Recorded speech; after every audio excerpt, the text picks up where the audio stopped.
Hello everyone, मैं S के Singh medical counsellor है। नीट पीजी 2023 में वैसे स्टूडेंट जिन्हें गवर्नमेंट सीट नहीं मिल पाती है तो उनके पास सेकंड ऑप्शन क्या हो सकती है। जैसे कि आप लोगों को थंबनेल में दिख रहा होगा, नीट पीजी 2023 में 452 220 marks, budget problem no problem and how to get your dream branch. यदि आपका नीट स्कोर कम आता है यानी कि गवर्नमेंट सीट नहीं मिल पाती है, गवर्नमेंट सीट नहीं मिलने के बाद आपके पास सेकंड ऑप्शन क्या हो सकता है। सेकंड ऑप्शन जनरली यही चलता होगा कि यदि आपको गवर्नमेंट सीट नहीं मिल पाता है या फिर कुछ स्कोर या फिर कुछ रैंक की वजह से आपने गवर्नमेंट सीट नहीं ले पाया, तो आपके पास सेकंड ऑप्शन होता है वो लो बजट के private medical college. Low budget के प्राइवेट मेडिकल कॉलेज आखिर कैसे मिलेगा, कौन कौन से स्टेट में आपको अवेलेबल हो सकती है, इसके लिए आपको पहले से स्ट्रेटजी बनाना होगा। क्योंकि बहुत सारे आपको इन्फॉर्मेशन मिल रहे होंगे, मल्टीपल इन्फॉर्मेशन मिल रहे होंगे, लेकिन हो सकता है कि क्या ये इन्फॉर्मेशन सही है या फिर गलत है। इसके लिए आपको टारगेट करना होगा कि कौन कौन से स्टेट में लो बजट के प्राइवेट मेडिकल कॉलेज है। और आपका जो स्कोर है, बाय द वे आपको 500 नीट स्कोर है, लेकिन आपको रेडियोडर्मा का सीट चाहिए था, लेकिन 500 नीट स्कोर पे आपको रेडियोडर्मा के गवर्नमेंट सीट नहीं मिला, ना ही डीएनबी में मिल सका। और यदि आपका किसी स्टूडेंट को 400 नीट स्कोर है, 400 में मेडिसिन का सीट चाहिए था गवर्नमेंट में, लेकिन नहीं मिल पाया, अब उन्हें प्राइवेट की तरफ मूव करना होगा। इसी तरीके से किसी को 200 स्कोर है, 250 स्कोर है, बहुत सारे स्टूडेंट नॉन एलिजिबल हो जाते हैं, बहुत सारे स्टूडेंट जस्ट एलिजिबल होते हैं, बहुत सारे स्टूडेंट को 300 स्कोर आ गया, उन्हें एनेस्थीसिया चाहिए, ईएनटी चाहिए। तो इस कंडीशन में आपको किस तरीके से स्ट्रेटेजी अपनाना चाहिए, टारगेट को लेके चलना चाहिए। क्योंकि मल्टीपल इन्फॉर्मेशन मिलेंगे, इसमें बहुत सारे इन्फॉर्मेशन होते हैं, वो सही नहीं होते हैं, इसकी वजह से आपको सीटें नहीं मिल पाती है। ऐसे में कुछ ऐसे स्टेट होते हैं जिनको टारगेट करके आपको चलना होगा, जहां फी स्ट्रक्चर बहुत ही कम होती है, जो आपके लिए कंफर्टेबल हो सकता है, आपके बजट के अकॉर्डिंग हो सकता है। और वैसे स्टूडेंट जो नीट स्कोर जिनका काफ़ी अच्छा है, गवर्नमेंट से कुछ ही नंबर से चुके हुए हैं, उन स्टूडेंट के लिए काफ़ी अच्छा बेनिफिशियल हो सकता है। क्योंकि उनको बहुत ही अच्छा ऑप्शन होगा, काफ़ी गोल्डन अपॉर्चुनिटी होगा, जो कि लो फी के कॉलेजेस से पीजी कर सकते हैं और टॉप के ब्रांचेज ले सकते हैं, डिमांडिंग ब्रांच ले सकते हैं। लेकिन जिनका स्कोर बहुत ही कम है उन्हें थोड़ा सा मशक्क़त करने पड़ेंगे। लेकिन फिर भी आपको अगर बजट का प्रॉब्लम है, आप साइंटिफिक रूप से सही तरीके से आप काउंसलिंग करते हैं, तो आपको प्रॉब्लम का इसका भी सॉर्ट आउट हो सकता है। हम बात करते हैं, आपको कुछ ऐसे स्टेट है जहाँ फी स्ट्रक्चर बहुत ही कम है, जैसे आंध्र प्रदेश। आंध्र प्रदेश के अंदर 3 टाइप्स के सीट होते हैं। पहला होता है ए कैट के सीट, यानी कि प्राइवेट कॉलेज के अंदर गवर्नमेंट कोटे के सीट, और दूसरा होता है प्राइवेट कॉलेज के अंदर मैनेजमेंट कोटे की सीट, जिसको बी कैट की सीट बोलते हैं, कैट बी। और तीसरा होता है एनआरआई कोटे की सीट, जिसको कैट सी बोलते हैं। यहाँ पे यदि आपको गवर्नमेंट सीट से कुछ नंबर से आप चूक जाते हैं, तो यहाँ पे कम से कम फी में आपको 8 लाख समथिंग इसका फ़ी है, 8,64,000 पर ईयर फी लगता है, जो कि इंडिया में सबसे कम माना जाता है। आप यहाँ पे टारगेट कर सकते हैं, यहाँ पे आपको सीटें मिल सकती है। मिलने की चांसेज आपको हर क्लिनिकल ब्रांचेज को होंगे, या फिर वो रेडियो हो, मेडिसिन हो, गायनी हो, डर्मा हो, एनेस्थीसिया, ईएनटी, साइकेट्रिक। ये आपके स्कोर और आपके रैंक पे डिपेंड करेगा कि आप किस तरीके से अप्रोच कर रहे हैं। इसके अलावा आप इस स्टेट के साथ साथ कुछ मल्टीपल स्टेट को भी टारगेट कर सकते हैं। जैसे कर्नाटका जैसे स्टेट है, कर्नाटका में 11,50,000 पर ईयर का फी स्ट्रक्चर है, इसे भी आप टारगेट में लेके चल सकते हैं। बाय द वे आपको आंध्र प्रदेश में सीट नहीं मिलती है, तो आंध्र प्रदेश के अलावा आपको कर्नाटका एक ऑप्शन हो सकता है। इसके अलावा ये तो आपको 8 to 11 लाख पर एनम का आपका बजट में बताया। इसके साथ साथ थोड़ा सा बजट आपको इंक्रीज होगा, इंक्रीज होने के बाद आपको जो सीटें मिल सकती है, वैसे आपको तमिलनाडु में लगभग 15 लाख पर एनम के आपको फी पे सीटें मिल सकती है। यहाँ पे भी आपको इस स्कोर पे आपको चांसेस बन सकते हैं, जो गवर्नमेंट से कुछ नंबर से चूक गए हैं और उन्हें डिमांडिंग ब्रांच चाहिए, तो आप ट्राई कर सकते हैं तमिलनाडु। तमिलनाडु एक ओपन स्टेट है, कर्नाटका भी ओपन स्टेट है, आंध्र प्रदेश भी ओपन स्टेट है, इंडिया के सभी स्टूडेंट पार्टिसिपेट कर सकते हैं। अब अगला स्टेट है वो हरियाणा। हरियाणा में भी लगभग 14 to 15 लाख पर एनम के सीटें अवेलेबल है, आप हरियाणा टारगेट कर सकते हैं, पंजाब टारगेट कर सकते हैं। पंजाब के साथ साथ अगर लोअर क्लिनिकल की बात किया जाए तो बिहार में भी आपको लोअर क्लिनिकल ब्रांच के लिए आप टारगेट कर सकते हैं। साथ में आप उत्तर प्रदेश में 2-3 कॉलेज है जहाँ लोअर क्लिनिकल ब्रांच के सीटें फी है वो काफ़ी कम है। साथ में एक कॉलेज है आपको सुभारती मेडिकल कॉलेज, ये थोड़ा सा माइनॉरिटी होने की चांसेस ज़्यादा है, इसका फिर लगभग 14 lakh per annum, 13 point something per year है। तो आप यहाँ भी टारगेट कर सकते हैं यदि आप गवर्नमेंट से कुछ नंबर से चूकते हैं। इसके अलावा भी आपको ऑप्शन, काफ़ी ज़्यादा ऑप्शन आपको दिखेंगे, जो कि मैं आपको बताऊँ, वेस्ट बंगाल में केपीसी मेडिकल कॉलेज के लिए आप ट्राई कर सकते हैं। इसके साथ साथ आप छत्तीसगढ़ में ट्राई कर सकते हैं, 6 लाख समथिंग पर ईयर के फी पे आपको सीटें मिल सकती है। पंजाब ट्राई कर सकते हैं, पंजाब में भी आपको लगभग 15 to 16 लाख पर एनम पे आपको सीटें अवेलेबल हो सकती है। तो ऑप्शन आपके पास बहुत सारे हैं, ऑप्शन आपके पास बहुत ज़्यादा हैं, लेकिन डिपेंड करता है कि आप किस किस स्टेट के लिए आप अपने आप को कंफर्टेबल फील कर रहे हैं। यदि आपको डिमांडिंग ब्रांच चाहिए और आप पर्टिकुलर स्टेट में जाना पसंद नहीं करते हैं, तो आपको छोटा ब्रांच के साथ कंप्रोमाइज़ करना पड़ेगा। यदि आपके साथ लोकेशन का बैरियर नहीं है, लैंग्वेज का प्रॉब्लम नहीं है, तो आप किसी भी स्टेट से आप टॉप के क्लिनिकल ब्रांच लो पैकेजेस में आप ले सकते हैं, लो बजट में आप सीटों को अवेल कर सकते हैं। और सभी स्टूडेंट का टारगेट यही होता है कि हमें कम से कम फी में हमारा सीट मिल जाता तो ज़्यादा बेटर होता, जिन्हें गवर्नमेंट सीट नहीं मिल पाती है। तो आप लोग को, सभी स्टूडेंट का, सभी डॉक्टर्स का यही टारगेट होगा कि आपको डिमांडिंग ब्रांच भी मिल जाए, कम से कम पैकेज में, कम से कम फी स्ट्रक्चर में आपको अगर सीटें मिल जाती है, और साथ में वो लोकेशन वाइज भी देखते हैं कि हमारे लोकेशन हमारे सिटी में अगर मिलता है तो और बेटर होगा, और साथ में टॉप कॉलेज को भी टारगेट करते हैं। तो मैं आपको बताना चाहूँगा कि सारे चीज़ें आपको नहीं मिल सकती है। अगर किसी कॉलेज में रेडियो का सीट है, इसका रेडियो का सिस्टम काफ़ी अच्छा है। बाय द वे आप मान सकते हैं कि किसी भी कॉलेज में अगर रेडियो के जो सीट है वो काफ़ी अच्छा है, रेडियो के लिए काफ़ी अच्छा कॉलेज है। बहुत सारे ऐसे कॉलेज होते हैं जो मेडिसिन के लिए मशहूर होते हैं, मेडिसिन के काफ़ी अच्छे वहाँ पे प्रैक्टिस कराई जाती है। बहुत सारे ऐसे कॉलेज होते हैं जहाँ पीडिया के लिए मशहूर होते हैं। कुछ ऐसे कॉलेज होते हैं जहाँ सर्जरी के लिए फेमस कॉलेज होता है, जहाँ सर्जरी का प्रैक्टिस काफ़ी अच्छे होते हैं। बहुत सारे ऐसे कॉलेज होते हैं जहाँ प्रोफेसर अच्छे नहीं होते। बहुत सारे ऐसे कॉलेज होते हैं जहाँ पर मशीनरी नहीं होती है। बहुत सारे ऐसे कॉलेज होते हैं जहाँ फैकल्टी मेंबर सही नहीं होती है। बहुत सारे ऐसे कॉलेज होते हैं जहाँ सारा कुछ सही है लेकिन इन्वायरमेंट सही नहीं है। बहुत सारे ऐसे कॉलेज होते हैं जहाँ की आपको लैंग्वेज बैरियर आएंगे, सारे कुछ तो सही होंगे लेकिन लैंग्वेज प्रॉब्लम होंगे। तो इन सारे चीज़ों के साथ आपको फेस करने पड़ता है। सारे चीज़ें आपको नहीं मिल सकती है, या फिर आपको कॉलेज के साथ कंप्रोमाइज़ करने पड़ेगा, या फिर आपको लैंग्वेज के साथ कंप्रोमाइज़ करने पड़ेगा, या फिर आपको ब्रांच के साथ कंप्रोमाइज़ करना पड़ेगा। यदि आपको टॉप क्लिनिकल ब्रांच चाहिए तो आपको लैंग्वेज के साथ में लोकेशन के साथ आपको कंप्रोमाइज़ करना होगा, साथ में कॉलेज के साथ कंप्रोमाइज़ करना ही होगा। यदि इन सारी चीज़ों का आप अगर कंप्रोमाइज़ नहीं करते हैं तो आपको नुकसान हो सकते हैं। और साथ में आपके पास अगर भरपूर इन्फॉर्मेशन है, 100% इन्फॉर्मेशन है, सटीक इन्फॉर्मेशन है, तो आपको ईजी वे में आपको सीटें मिल सकती है।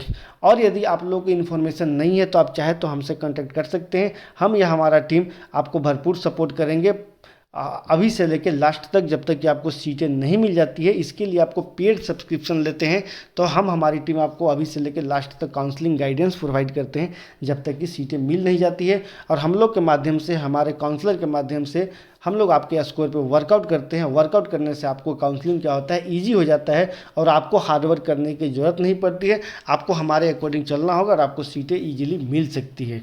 आगे हम वीडियो में बताने वाले हैं। कई बार ऐसा भी होता है कि जिनका नीट स्कोर 450 आता है, कुछ स्टूडेंट को 300 भी आता है, कुछ स्टूडेंट को 350 भी आता है, बहुत सारे स्टूडेंट को 250 भी आता है। लेकिन ऐसा होता है कि 300 या फिर 250 वाले स्कोर करने वाला स्टूडेंट अच्छे सीट को लेके चले जाते हैं, अच्छे सीट उनको अलॉट हो जाती है। लेकिन 400 वाले स्कोर वाले स्टूडेंट को या फिर 450 स्कोर करने वाला स्टूडेंट को डिमांडिंग ब्रांच नहीं मिल पाता है। इसका मेन रीज़न ये होता है कि वो अच्छे तरीके से वो नॉलेज को अच्छे तरीके से वर्कआउट नहीं कर पाए, अच्छे तरीके से उनके पास प्रॉपर इन्फॉर्मेशन नहीं होती है कि हमें पर्टिकुलर कौन कौन से स्टेट में इजी वे में या फिर कम से कम पैकेजेस में सीटें मिल सकती है। और इसका खमियाजा ये भुगतने पड़ता है कि उनको ना सीट मिल करके कम स्कोर वाले को सीटें मिल जाती है।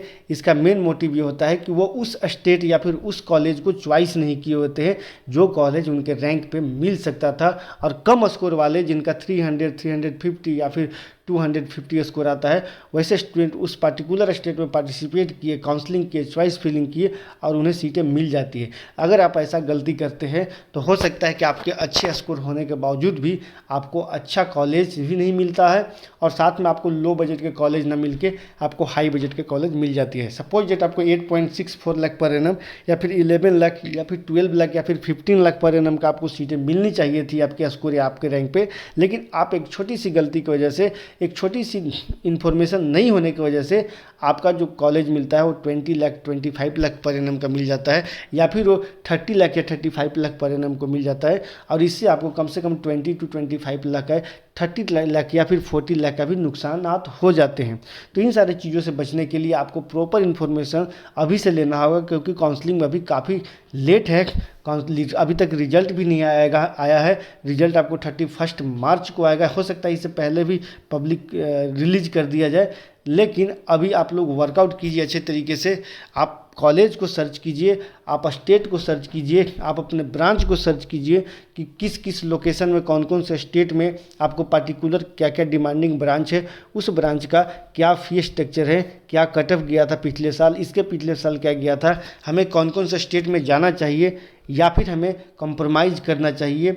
इन सारी चीज़ों को आपको ध्यान देना होगा। और एक पॉइंट मैं और ऐड करना चाहूँगा जो कि आपके लिए फाइनल और फिक्स होगा, जिनका नीट स्कोर लगभग आपको 450 आता है और रेडियो डर्मा के ब्रांच चाहिए 450 आता है या फिर इससे नीचे आता है, 450 या फिर इससे नीचे आता है, और आपको रेडियो डर्मा जैसे ब्रांच आपको चाहिए, तो मिनिमम पैकेज आपको 70 to 75 लाख के जा सकता है। इससे नीचे नहीं जाएगा, इससे एबव जा सकता है, इससे ऊपर जा सकता है, लेकिन इससे कम नहीं होगा।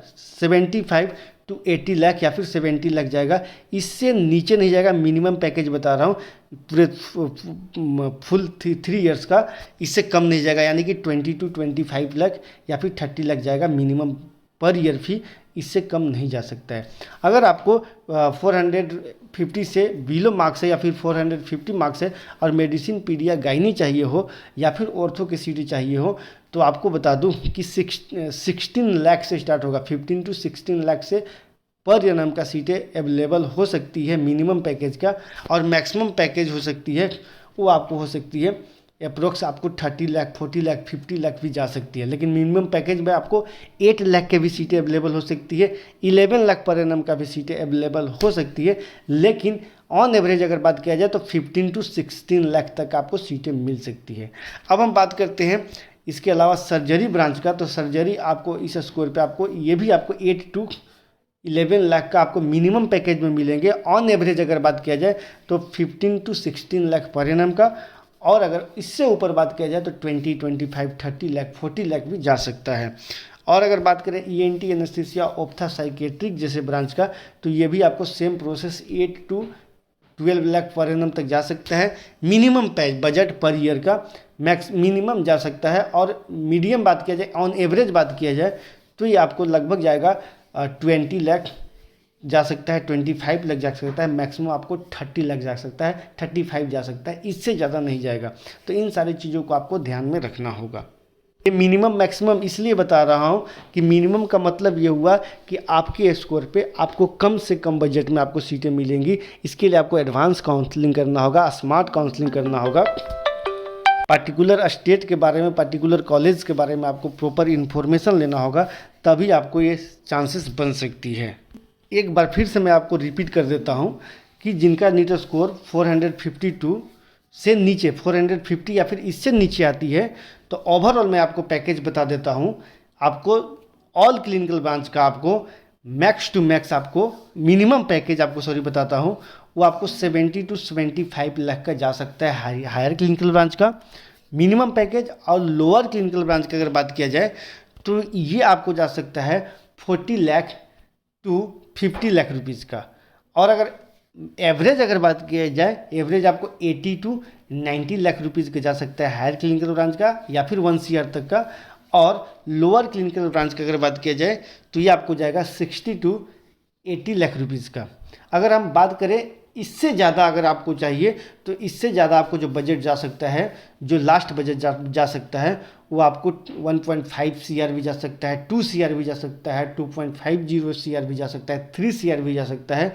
क्योंकि यहाँ पर जो सीटें होती है जो जस्ट एलिजिबल हैं, जस्ट क्वालिफाई हैं, यदि आपको डिजायर ब्रांच चाहिए, आपको लोकेशन वाइज ही चाहिए और टॉप के कॉलेज ही चाहिए सिर्फ, तो आपको इसके लिए फ़ी ज़्यादा एफर्ट पे करना होगा, या फिर आपके पास प्रॉपर इन्फॉर्मेशन नहीं है तो आपको फ़ी ज़्यादा पे करना होगा, या फिर NRI कोटे से जाने पड़ेगा या फिर मैनेजमेंट कोटे से जाने पड़ेगा। तो इसके लिए फ़ी आपको काफ़ी ज़्यादा लग सकता है। तो आप अभी से इतना ज़्यादा परेशान नहीं होना है, चीज़ों को आप अभी से एनालाइज कीजिए, सर्च कीजिए, समझिए चीज़ों को, तभी आप काउंसलिंग में आगे बढ़िए। नहीं तो आपके लिए जो फ्यूचर है, जो आपके लिए जो ड्रीम ब्रांच है, इसे आप खो सकते हैं, या फिर आप जो डिमांडिंग ब्रांच के साथ साथ आप जो कॉलेज के साथ कंप्रोमाइज़ नहीं करना चाहते हैं, लोकेशन को कंप्रोमाइज़ नहीं करना चाहते हैं और आप छोटा ब्रांच लेके संतुष्ट होना चाहते हैं, तो आने वाले दिन में आपके लिए ये फ्यूचर नहीं है। सपोज दैट आपको मेडिसिन जैसे ब्रांच चाहिए और आप लोकेशन के साथ और कॉलेज के साथ आपके कंप्रोमाइज़ नहीं कर पा रहे हैं और मेडिसिन की जगह पे आपको सर्जरी या एनेस्थीसिया लेने पड़ रहा है, तो ये आपके लिए मैं बताऊं कि अच्छी बातें नहीं है, क्योंकि आपका इस ब्रांच के साथ लाइफ पार्टनर आपके ब्रांच है और आपको अभी से लेकर लास्ट तक आपको यही ब्रांच के साथ आपको आगे बढ़ना है, यही आपका लाइफ पार्टनर है। तो इस कंडीशन में आप अपने ब्रांच के साथ कंप्रोमाइज़ न करके आप कॉलेज के साथ कर सकते हैं, या फिर आप लोकेशन के साथ कर सकते हैं, या फिर स्टेट के साथ कीजिए, लेकिन ब्रांच के साथ कंप्रोमाइज़ मत कीजिए। आपको रेडियो की सीट चाहिए, आपने लोकेशन पे सीट नहीं मिला, जो कॉलेज चाह रहे थे वैसा कॉलेज नहीं मिला, और आपने क्या किया, एनेस्थीसिया सीट ले लिया, आपने क्या किया, पीडिया सीट ले लिया। आपको डर्मा का सीट चाहिए था, एनेस्थीसिया पीडिया का सीट ले लिया, क्योंकि आपको लोकेशन वाइज सीटें नहीं मिल पा रही थी। तो इन सारी चीज़ों को आपको कंसीडर करना पड़ेगा, इन सारी चीज़ों के लिए आपको वर्कआउट करना पड़ेगा। जी हाँ दोस्तों, एक और मैं वीडियो बनाऊंगा जैसे ही नीट पीजी 2023 का रिजल्ट आता है, तो मैं इतना अच्छा शानदार वीडियो बनाऊंगा ताकि आप लोग को जो भी डाउट, जो भी आपको समस्या है वो आपको क्लियर हो जाएगी। जी हाँ, और मैं कल एक वीडियो आपको पब्लिश करने वाला हूँ काउंसलिंग प्रोसेस को लेके। काउंसलिंग प्रोसेस किस तरीके से की जाती है, कितने टाइप की काउंसलिंग होती है, गवर्नमेंट कॉलेज के लिए ऑल इंडिया कोटा 50% के लिए कैसे काउंसलिंग होगी, डीएनबी के लिए कैसे होगी, एनबी डिप्लोमा के लिए कैसे काउंसलिंग करना होगा, प्राइवेट कॉलेज के सीट लेने के लिए कैसे काउंसलिंग करना होगा, स्टेट कोटे की काउंसलिंग के लिए कौन कौन से स्टूडेंट एलिजिबल है, ओपन स्टेट कितने हैं, क्लोज स्टेट कितने हैं, इन सारे इन्फॉर्मेशन के साथ कल मैं वीडियो बनाऊंगा। फिलहाल की वीडियो में इतना ही। Thanks for watching.